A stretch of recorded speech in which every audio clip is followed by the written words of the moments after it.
Hey, so we are going to start this morning off strong and do some breakouts just to get us going, get the brain flowing a little bit. And so I'm going to ask a question, just one, and we're going to do a short little breakout. You guys will go into your rooms, you'll talk about it, and then we'll come back and Dave will take it away. No, Jeff, and then Dave. So my question this morning is to describe an unexpected donation that you received that left you really thanking God.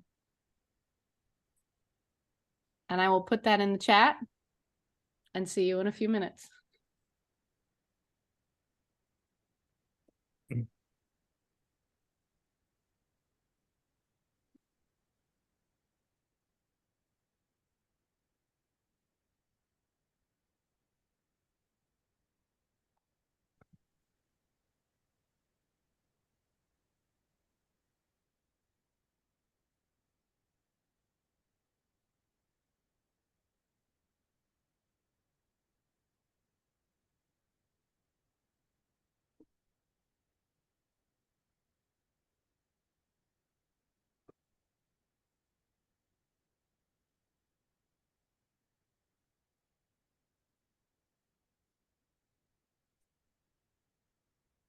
So Dave, I'll jump in on a room here. If when people come in late, I'm still able to let them in if I'm in a room, I'm assuming. Are you able to let them in too? Yeah, I'll sit here and let them in and drop them into a breakout. Okay. I'll jump in. There's the three. Don't really matter, I guess. Yeah, jump into room one. Okay.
Jeff, you're muted. I keep on muting it. Did I do it? I don't know how it happened. Anyhow, that was cool, y'all. To man, just to share each other's some highlights and some cool unexpected things. I tell you that is the story of what we're doing here so much is that it seems like God's never on our time. He's never late, but he's always right on his time. And it's awesome to get unexpected things. Okay, a few things I want to share with you. First of all, last month, this past September, we've had volunteer days, Los Alamitos, La Mirada, La Habra, Daly City.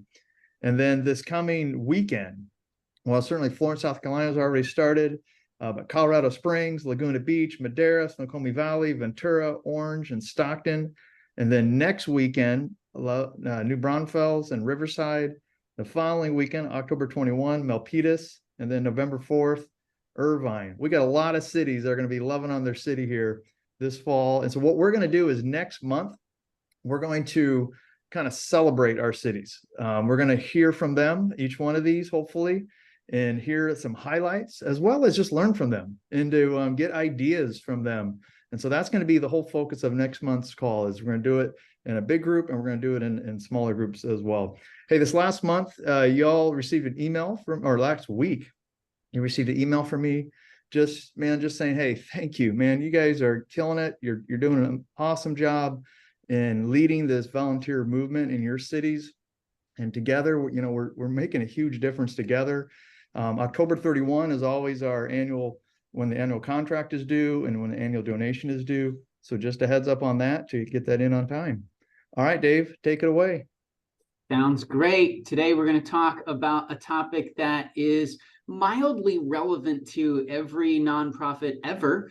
And that is the idea of how do we get some cash to do what it is that we do.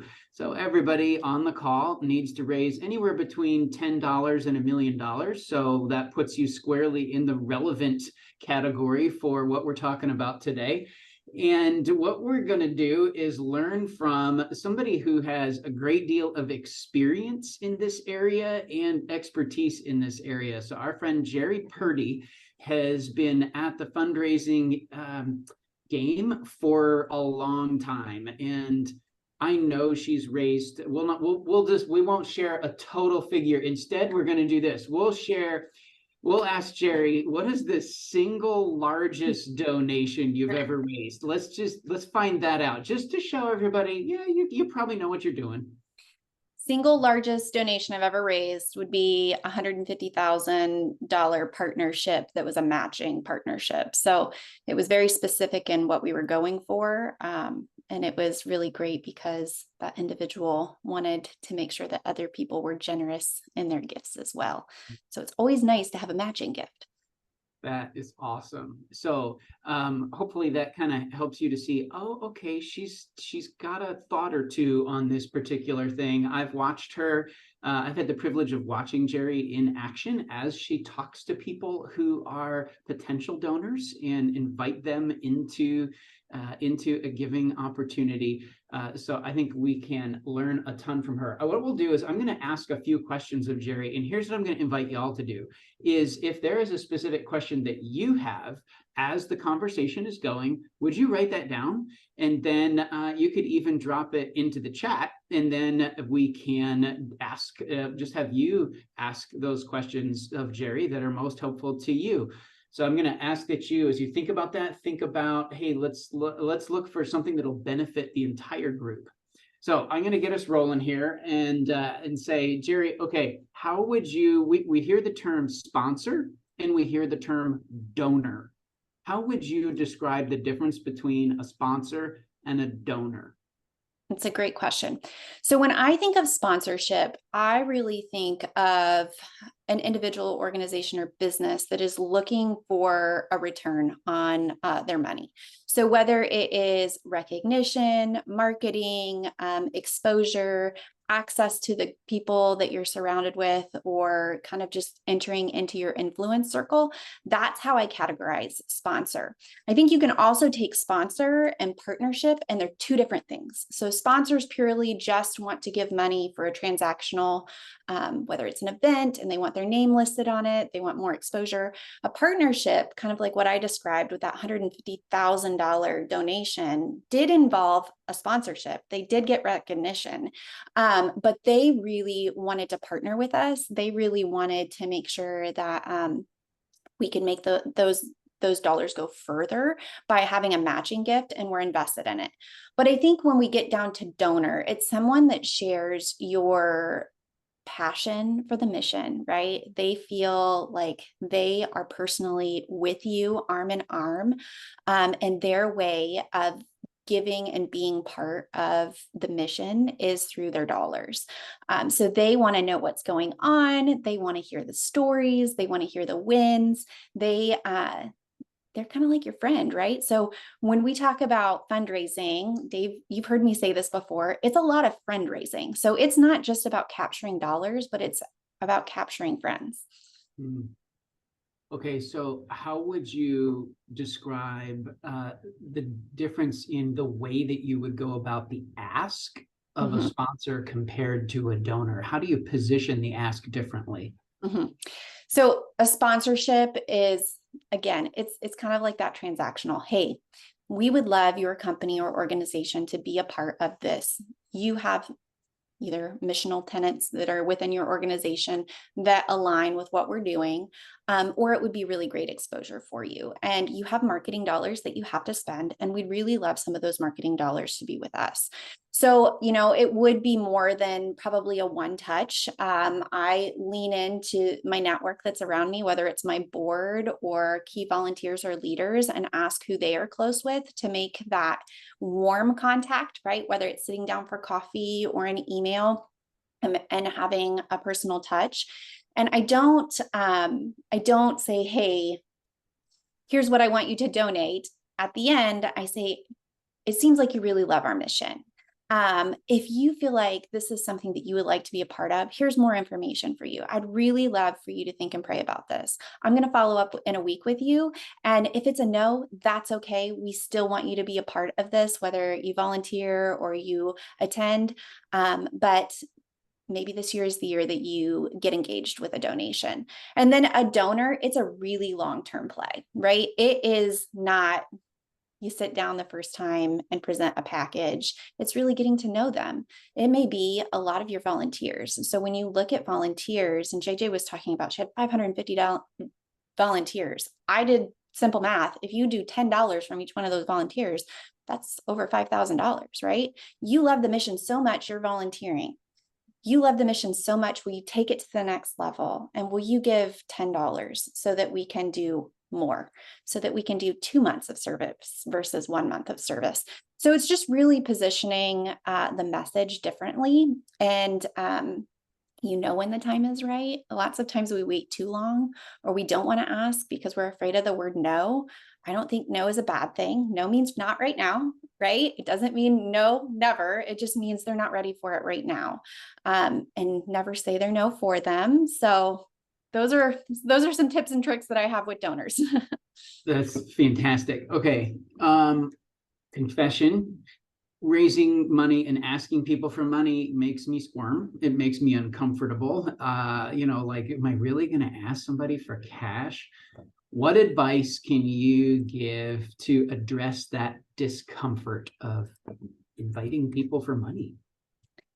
I love it. And I'm weird, and I know that. And I know that not everybody is, because I see it as a challenge, right? I see no is not right now. But I think what really changed my perspective was Disruptive Generosity by Mac Peer.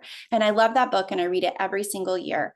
And it really is, if you don't ask, you're not giving the opportunity for God to have glory in what you're doing, right? You are taking away the joy of giving.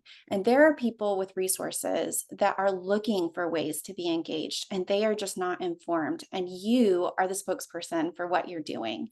And so if you're going to withhold that, you're withholding what God is going to do within your community, right? So, people give to all sorts of things. And again, it may just not be aligned with where they're giving in that year, but take a risk. And God shows up, and he provides in ways that blow your mind if you're just faithful. Mm-hmm. Okay. So you're sitting down with a prospective giver. What is it that person wants to hear from you when you sit down with them? Yeah, so I think it's very important to share stories. I like to think of going at my donors in 2 categories. I want to hit them emotionally, right? I want the warm and fuzzies. They want to hear about what's going on in the community, but 2, they also want the data. So as a giver myself, I want to know that my money and the dollars that I'm stewarding well are going to something that is flourishing, that is thriving, that has momentum. And so when we think about our donors, always have stories to share, right? So I'll open up with, oh, he wouldn't believe what is happening in our community. We were able to open a 24-hour prayer room in downtown Fort Wayne. And it only happened with the generous donors in our community. And this is what we've been able to see happen. We've been able to watch people walk in off the street and meet God in ways that they would never do in a church facility. And we have over 50 churches that are coming together. And so I would go through a story, and I would do some homework on that donor prior to know which story to kind of pick from the archives, right? So if prayer and unification is one of their heartbeats, then I would play to that heartbeat. And then I'd hit them with data. So, I wove in, there's over 50 churches. This is how many people we have seen walk through those doors, but we still need help. Would you be a part of either a one-time gift or an ongoing gift so that we can reach X amount of people in the next year? So it kind of goes both, and you got to hit both, because some people are purely data driven and some people are purely emotional, but it doesn't mean that they don't want to see the transformation as well. Yeah, that's great. Okay, folks, maybe questions are starting to percolate, and I'm going to invite you to do either one of two things. You can drop a question in the chat, or you can come off mute and say, hey, I got one, I'm bold, I'm just going to seize this opportunity to be a learner and tap into the expertise that from somebody who's been doing this a good while. And I should have mentioned at the top of the call, Jerry's been doing this in a variety of different areas, most recently for many years in the city movement area. So she's raised lots and lots of money to fund and fuel multiple city movements in the Midwest, specifically as she's led those movements. So I'll give you a window right now, but otherwise I'm going to keep asking questions. So anybody have one that you want to jump in and pose to Jerry to seize this opportunity to learn?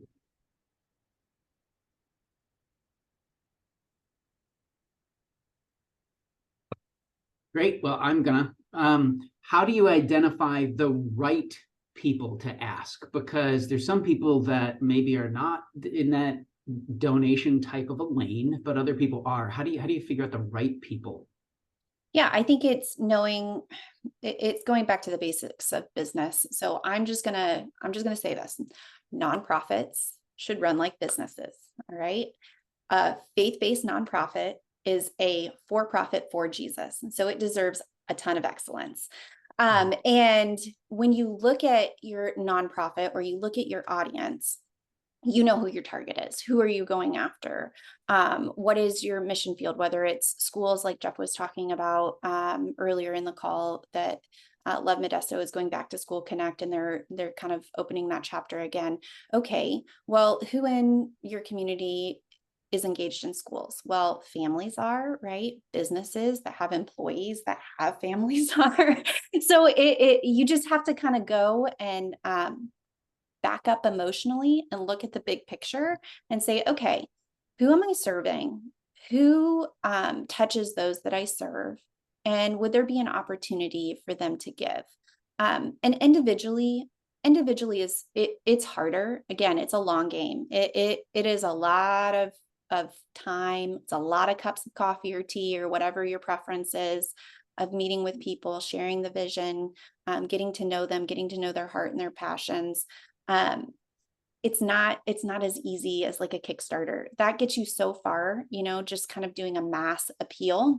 You can get one-offs with the $5, $10, but to keep somebody consistently giving and engaged, it really takes a lot of energy to tell your story well, meet where their heartbeat is, and really find those intersections of where groups and organizations touch your mission. Okay, so you mentioned like repeated cups of coffee. What are you saying that's different in each of these cups of coffee? And are there little, hey, give me $50 and then give me $100 and then give me $1 million? Like how does that work? Yeah, no. So I think a lot of it, in development work, they say it's 7 to 9 touches with somebody in different ways. And, 3 or 4 of them might be cups of coffee. It might be being really diligent about your marketing materials and your social media and your messaging, so that it's touching them outside of just a personal conversation and they're seeing it in multiple places. So I think I always go into personal conversations, learning about that individual. I want to hear their story. I want to hear what God has done in their life. I want to know what makes them so excited to get up each day and take on their mission. And a lot of times it is connecting. So it's, oh, you love this? Well, I have a friend that loves this. You two should talk. And out of those connections and connecting one another, they're like, oh, I see what you do. I see why this is so important. Oh, how can I help you? Well, how you could help me is you could either personally give a gift, corporately give a gift, or is there somebody that I could meet within your sphere of influence that might want to be a large gift giver or a one-time giver? And that kind of, it's kind of how it goes. You build relationship. It's fundraising again. Friend raising from Jerry's book is on sale. It's called From Fundraising to Friend Raising. She's just going to write it first, and then we can all buy it. Yeah.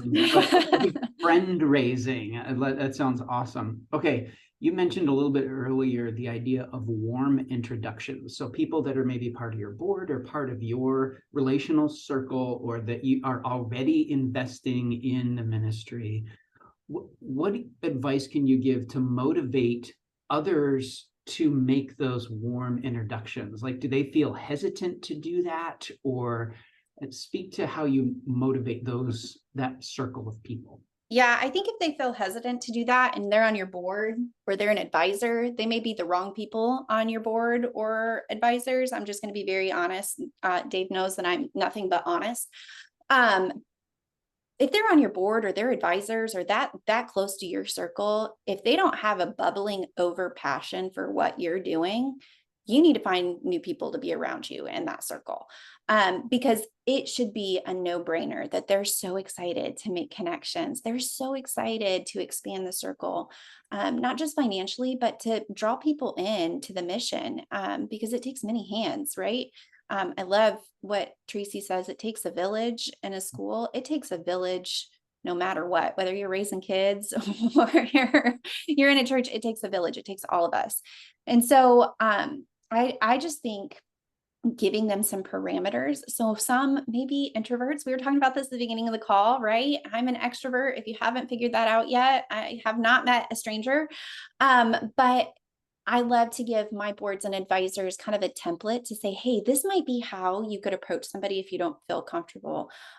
Here's an email. You can put it in your words, but just to get them started. So giving them an example would be really great. Some of us are in that generation where emails or phone calls exist.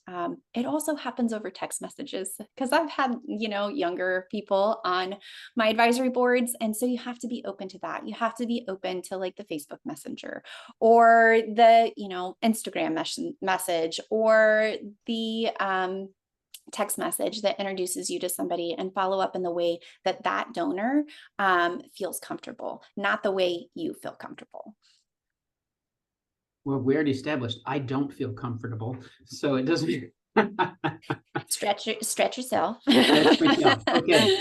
So if we're in a spot where the concept of curating and friend raising for the purpose of financial asks and opportunities to invest in the ministry, if that's kind of new to us, perhaps we've typically essentially said, hey, would you like to sponsor? But this donor development thing is new.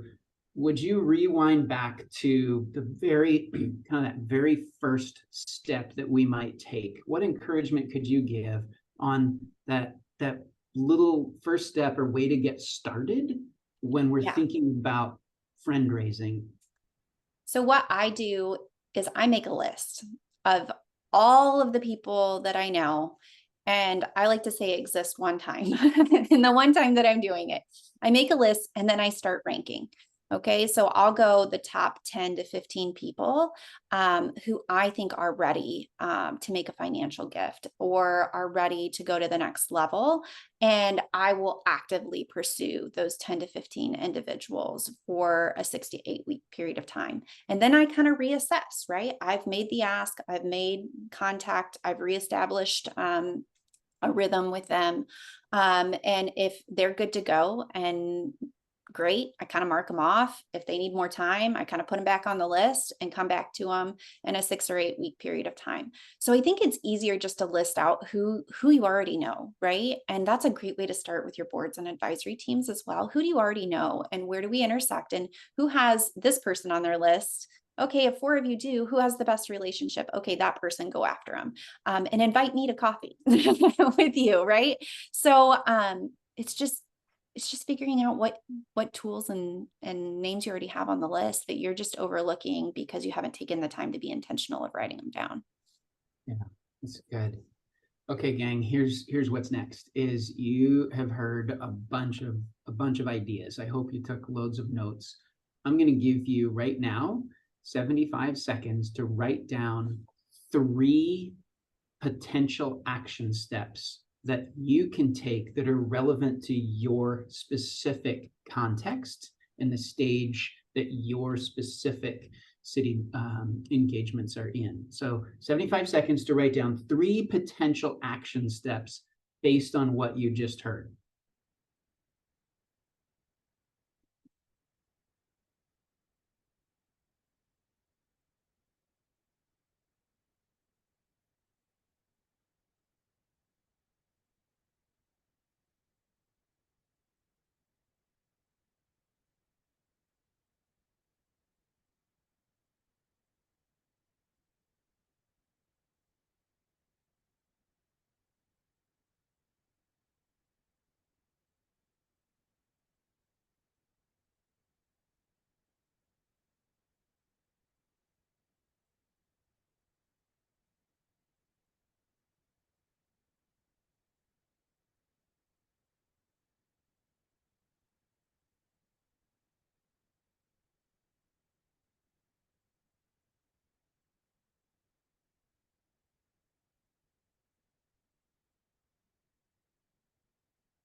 Okay, you've got those 3 potential action steps. Now I'm going to invite you to do is to look at those 3 action steps, and I'm going to invite you to circle one of them that you will do in the next 10 days.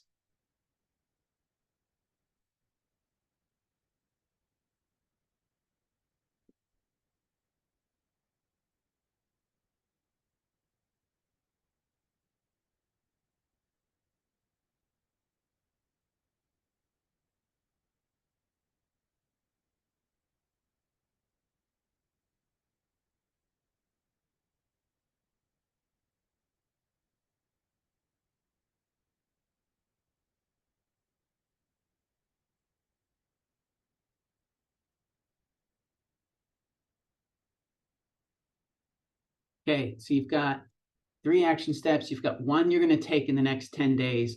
Now we're going to get real because you've written it down. If you share it with somebody else, you're 50% more likely to take that action. And there are people that are in your communities that are ready for the move of God in their life in the form of generosity. They're ready to invest in what you're doing. So I'm going to invite you back into those breakout groups, and I'm going to invite you to share what is that one action step that you're going to take in the next 10 days.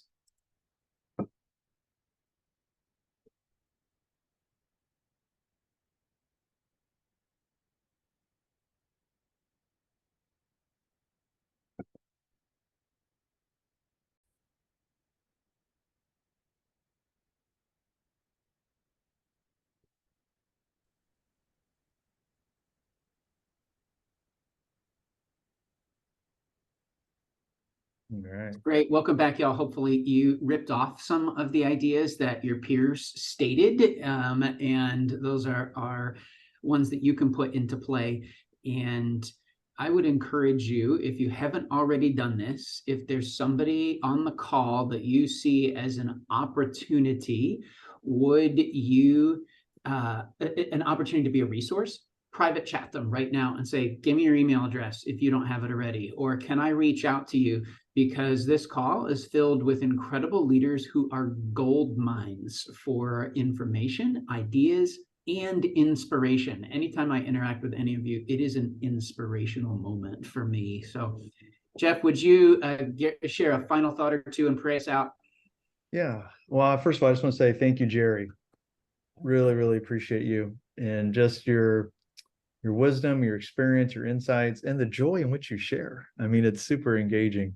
And just so y'all know, Jerry is on our Love Our Cities board. So she helps us oversee everything we're doing. And so really, really proud and grateful that she's with us. So man, I hope you guys just enjoyed I mean, I see a couple more questions coming in the chat. It just stirs a lot up, doesn't it? You know, and this is something that, if you like it or not, you know, I know I don't like to, but this is something that we have to raise our game in.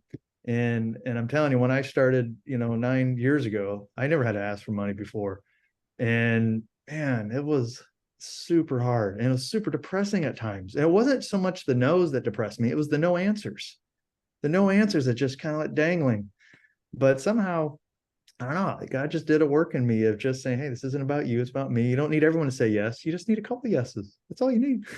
Just need a few yeses. And then little by little, it grows. And then just perspective here 9 years later, I'm like, I kind of know what to expect a little bit. I kind of can. It's still hard though, to be honest with you. It's not always easy, but it's definitely a faith journey. And that's probably been the coolest thing. I think this has allowed something for me to draw closer to God, you know, through all this. So let me pray and we'll send off our ways today. God, thank you for what you're doing in our cities. And God, thank you for the amazing people they have in our cities. So many of them that are just waiting to be asked. They're wanting to be more part, and maybe they just don't know how.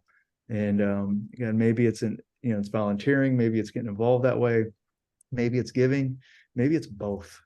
God, I pray for more both in all of our cities, that as we get courageous and bold and ask and try to build bridges and develop friends and all that God, that you would go before us and that we would raise all the dollars we need and more to make the biggest impact that you want us to make in our cities. So God, I'm so grateful for my friends on this call and those that are going to be listening later. And we're in this together. And God, thank you for calling us to make this difference in our cities like you are. In your name I pray. Amen. All right, y'all. Hey, if you want to stay afterwards, those couple questions that came in, Jerry's going to hang on the call for a little bit. So feel free to hang on and let's keep drilling her some questions here. But if you got to go, have a great day today.